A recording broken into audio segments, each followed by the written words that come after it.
Nuclear weapons, the most powerful destructive force humans have ever created. But did you know? Some countries, even after starting their nuclear programs, chose to cancel them or give up their weapons completely. Why would anyone walk away from this so-called ultimate power? Let's find out the fascinating truth. After World War II, the nuclear arms race took off. Countries started building nukes because honestly they thought having them meant safety, respect, and a seat at the top table. The logic was simple. If I have the bomb, nobody will mess with me. But here's where it gets interesting. Building these weapons? It's insanely expensive, dangerous, and puts you under a microscope from the rest of the world. Not every country wanted to pay that price. Take South Africa, for example. In the 1980s, it secretly built 6 nuclear bombs. But by the early 1990s, something incredible happened. South Africa decided to destroy all its nuclear weapons, becoming the first country ever to do it voluntarily. Why?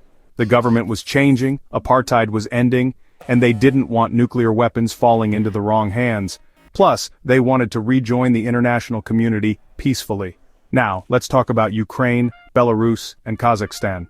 When the Soviet Union collapsed in 1991, these new countries suddenly found themselves with the world's third largest nuclear arsenal. But instead of holding on, they agreed to give all their nukes to Russia in exchange for security guarantees.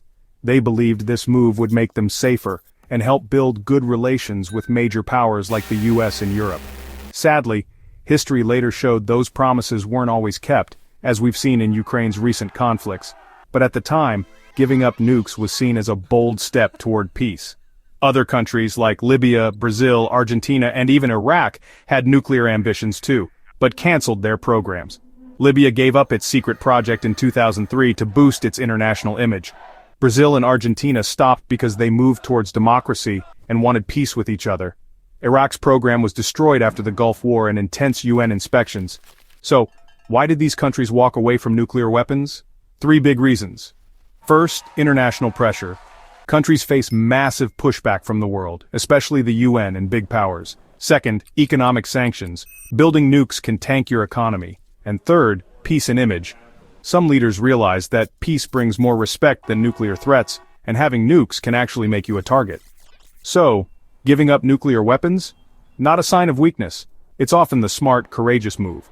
These countries chose stability over destruction, peace over power. It reminds me, and hopefully you, that sometimes the greatest strength is in choosing not to fight. This is Lord Review and Facts. Don't forget to like, share, and follow for more amazing stories from around the world.